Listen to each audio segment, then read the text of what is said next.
Good afternoon, everyone. As the lead auditor for the Royal Canadian Air Force, I have been required to review the adherence of our squadrons and each maintenance flight's ability to adhere to the maintenance program for each fleet. This analysis has demonstrated to me that, in our discussion about human factors and the dirty dozen, that it is not just one precondition that results in an incident or accident. As James Reason has demonstrated, multiple latent conditions and active conditions come together that result in an event. As I discuss three of the preconditions described in the Dirty Dozen, this point will hopefully become clear. Complacency is the first point that I would like to discuss. It is defined as the precondition typically involving routine activities. The natural tendency for those activities we have done hundreds of times is a relaxation of vigilance. We become overconfident in our abilities by doing it seemingly correct so many times that we become unaware of potential dangers that we are introducing. The benefit to this is that it is often individualistic, where a person operates from memory. The evolution of an error stems from the repetition of a task and over the confidence that we have. A good example is an inspector looking for defects in rivets along an airframe. After so many, the task becomes monotonous and our attention to detail begins to drop. Conversely, in a situation where there are too many of these repetitive tasks, we become unable to focus and rely on our mental knowledge of a task. This introduces such deviations to standards, processes, and practices. In summary, the stimulation and pressure to complete a task and stress and knowledge contribute to the complacency of the task and the introduction of errors. In search for a cure to this precondition, Boeing offers many solutions. As a core for all aviation maintenance managers is the ability to task the organization appropriately.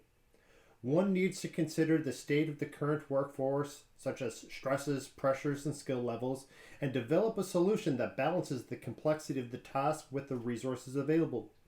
In addition, checklists are critical to ensure repeatability. However, simply having a checklist does nothing in a scenario where it is not enforced to be utilized. The mentality and culture of an organization need to shift to stop the encouragement of complacent behaviors.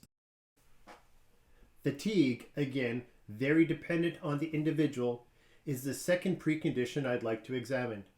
It is defined by prolonged mental and physical stresses. The note to keep here is that it is not solely from those activities at work.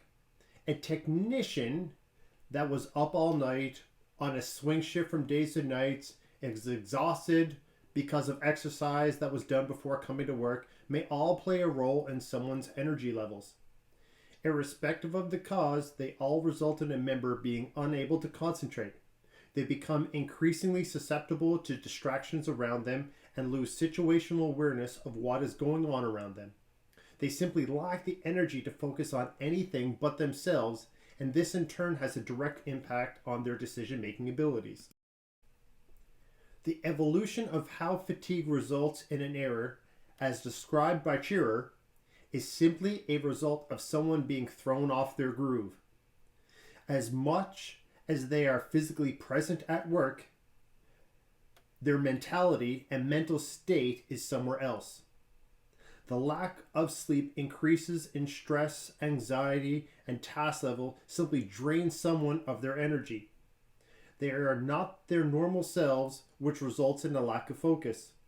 Subsequently, this develops to distractions and awareness as previously discussed. Of note is an example where a member forgets if they have completed a critical step or not, and does not go back to check to look, reinforcing the previously described complacent behavior. While many authors, such as Shearer and others, tout a solution of simply getting more sleep, the complexity of the situation, as previously discussed, identifies that this is not all that is needed. The management of tasks, self-awareness of a member's current state, awareness of the pace of work or the work in progress, for an organization need to be considered. Organizations like Transport Canada have put in place programs that mandate the total number of hours that a technician can work in a day or week to manage their fatigue level externally, as well as mandating specific rest periods, all very similar to that of aircrew. Through training and self-awareness, the aim is for individuals as a start to recognize their own fatigue levels and address it accordingly.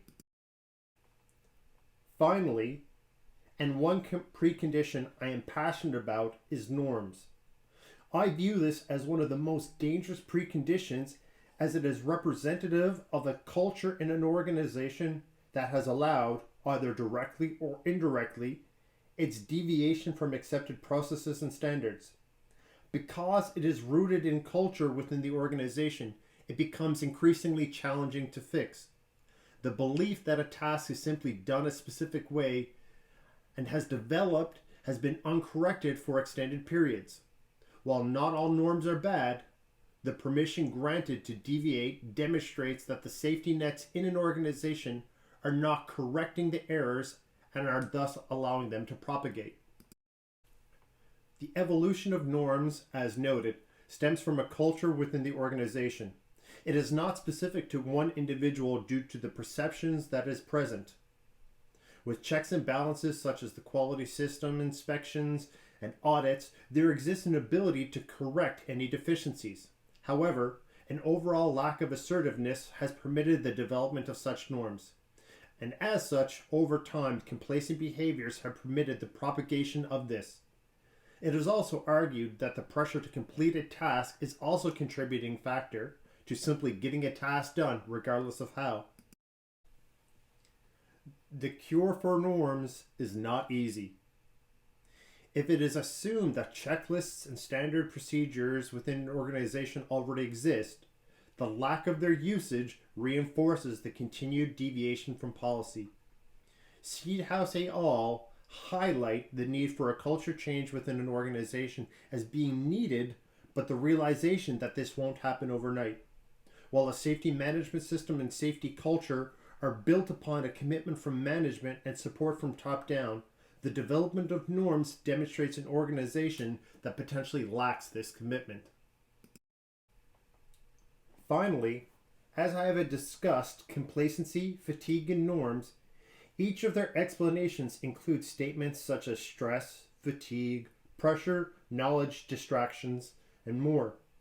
As noted in the beginning, each of the preconditions that make up the dirty dozen are just one of many other conditions that contribute to an eventual accident. This is to say that norms by themselves, as an example, may not be enough to cause an accident. There are other factors at play. It is these three preconditions that were specifically selected because of my experience with the Royal Canadian Air Force. Through the conduct of many audits, I have raised hundreds of observations where squadrons have deviated from maintenance policy and procedures. While not all observations introduce risk to the aeronautical product, they are errors in some way.